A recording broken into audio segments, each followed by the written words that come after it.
नमस्कार दोस्तों, मैं हूं सिविल इंजीनियर जय कुमार तिवारी। मेरे YouTube चैनल में आपका स्वागत है। इस वीडियो में विस्तार से बात करेंगे कि नया जो फास्ट पास मैप अप्रूवल सिस्टम है वो कैसे काम करेगा और आप घर बैठे कैसे अपने नक्शे पास करने के लिए अपलोड कर सकते हैं और कैसे आपको स्वीकृत मानचित्र प्राप्त होगा। तो आइए वीडियो शुरू करते हैं।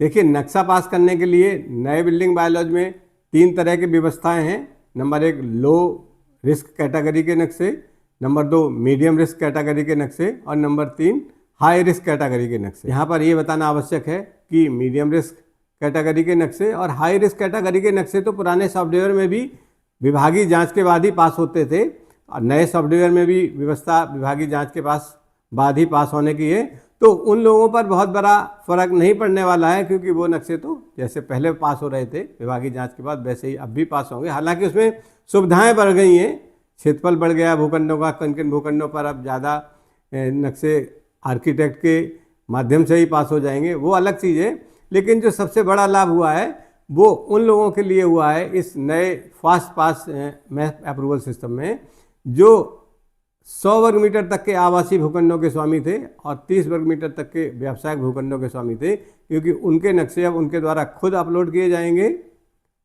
1 रुपया का रजिस्ट्रेशन शुल्क खुद जमा किया जाएगा और सिस्टम से ऑटोमेटिकली स्वीकृत मानचित्र उनको डाउनलोड करके प्राप्त हो जाएगा।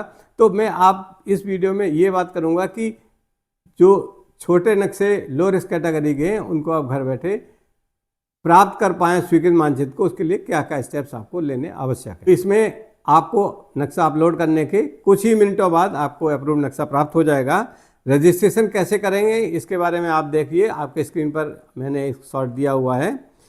आपको map.up.gov.in पोर्टल पर नाम व मोबाइल नंबर के साथ अपना रजिस्ट्रेशन करना है और फिर लॉगिन आईडी व पासवर्ड बनाकर आवेदक अपना नक्शा अपलोड कर सकते हैं। गणना के अनुसार पोर्टल पर ही देय शुल्कों का विवरण आ जाएगा। आवेदन सबमिट होते ही नक्शे की जांच करेगा सिस्टम और सबमिट करते ही डिजिटल पारदर्शी और सरल प्रक्रिया से आपका नक्शा पास हो जाएगा। आप घर बैठे ही उसको डाउनलोड करके प्राप्त कर सकते हैं। ये बहुत बड़ी राहत है लो रिस्क कैटेगरी के भूस्वामियों को। अब मैं बात करूंगा कि नक्शा अपलोड करते समय आपको कौन कौन से ज़रूरी दस्तावेज और विवरण उसके साथ अपलोड करने हैं। नंबर 1, आपको अपने भूखंड का जियो लोकेशन अपलोड करनी है। आसपास की जो सड़कें हैं उनकी चौड़ाई अपलोड करनी है, लिखनी है नक्शे पर। और उसके बाद आपकी जो बिल्डिंग है उसकी हाइट कितनी है, उसकी ऊंचाई लिखनी है। कवर्ड एरिया, फ्रंट और साइड सेटबैक और रियर सेटबैक अपने नक्शे पर दिखाने। वैसे भी नक्शा बनाते हैं तो सारे सेटबैक्स दिखाए जाते हैं, बिल्डिंग की हाइट दिखाई ही जाती है। हालांकि अभी तक लोकेशन दिखाए जाने का प्रोविजन नहीं था, लेकिन जो फास्ट पास सिस्टम लोकेशन बेस्ड है, GIS इंफॉर्मेशन से काम कर रहा है, तो लोकेशन इसमें अपलोड करना आवश्यक है। उसके बाद आपको प्लॉट में प्रवेश और निकास का जो पॉइंट्स है वो दिखाने हैं, वैसे भी दिखाते हैं जब नक्शा जमा कराते हैं। और पार्किंग की व्यवस्था भी नक्शे पर आपको दिखानी है। दोस्तों, यहाँ पर यह बताना आवश्यक है कि 100 वर्ग मीटर तक के आवासीय कौन कौन से भूखंड हैं जिन पर आपको 1 रुपया जमा करा के नक्शा स्वयं पास कराने के लिए अपलोड कर सकते हैं, या 30 वर्ग मीटर तक के कॉमर्शियल नक्शे को जमा कराकर या अपलोड करके पास करा सकते हैं। इसमें ध्यान ये रखना है कि जो आपका 100 वर्ग मीटर तक का भूखंड है वो किसी अवैध कॉलोनी का भूखंड नहीं होना चाहिए, उसके सामने सरकारी सड़क होनी चाहिए, या किसी बड़े भूखंड को स्प्लिट करके छोटा करके 100 वर्ग मीटर तक का बना लिया हो, मतलब अवैध रूप से विभाजित कर लिया हो, ऐसा भूखंड नहीं होना चाहिए, वो उस कैटेगरी में नहीं आता है। या किसी सरकारी ज़मीन पर, डिस्प्यूटेड ज़मीन पर नहीं होना चाहिए, या उस पर कोई केस वगैरह विवादित भूमि पर नहीं होना चाहिए। यद्यपि आवेदक को अपना सेल्फ सर्टिफिकेशन करके ही बताना है कि बड़े भूखंड का टुकड़ा नहीं है या अवैध कॉलोनी का टुकड़ा नहीं है। अगर वो गलत सर्टिफिकेट जमा करा के गलत सूचना देके उसको अवैध प्लॉटिंग वाले नक्शे को भी 100 वर्ग मीटर तक का मूल भूखंड मानते हुए या बिना स्प्लिट किया हुआ भूखंड मानते हुए जमा करा देंगे, तो अगर जब जांच होगी तो ऐसे नक्शे निरस्त किया जा सकते हैं और उसके जो निर्माण है उस निर्माण पर कार्रवाई करके उसको ध्वस्त किया जा सकता है।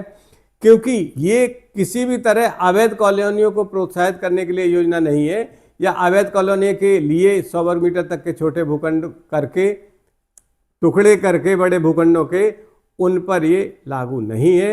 ये लागू कहाँ है? ये बिल्ट अप एरिया या पुराने निर्मित क्षेत्र पर भी लागू है, और डेवलपिंग एरिया या डेवलप्ड एरिया पर भी लागू है।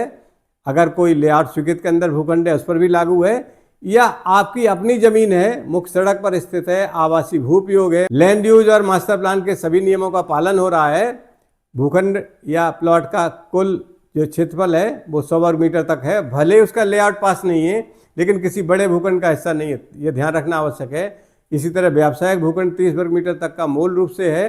बहुत सारे लोग सवाल ये करते हैं, कई वीडियोज में कमेंट आए कि सर मूल रूप से तो कोई ज़मीन 100 वर्ग मीटर या 30 वर्ग मीटर नहीं होती, इसका क्या आशय है? तो मैं यहाँ बहुत विनम्रता से आपको स्पष्ट कर देना चाहता हूँ कि मूल रूप से होने का मतलब ये नहीं है कि वो किसी का पार्ट नहीं है।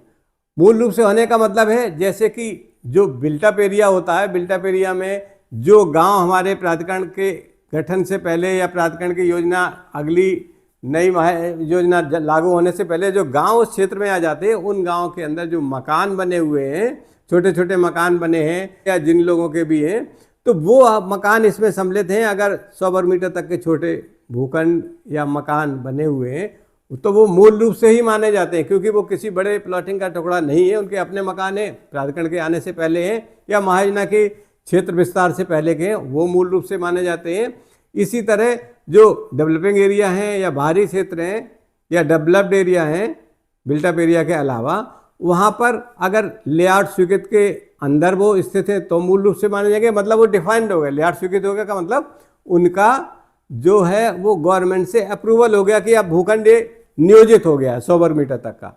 इसी तरह कॉमर्शियल है तो 30 वर्ग मीटर तक का उसका अगर लेआउट स्वीकृत है तो वो नियोजित भूखंड माना जाएगा, उस पर ये लागू है। बड़े भूखंड को छोटा करके 100 वर्ग मीटर करने पर ये नियम लागू नहीं है।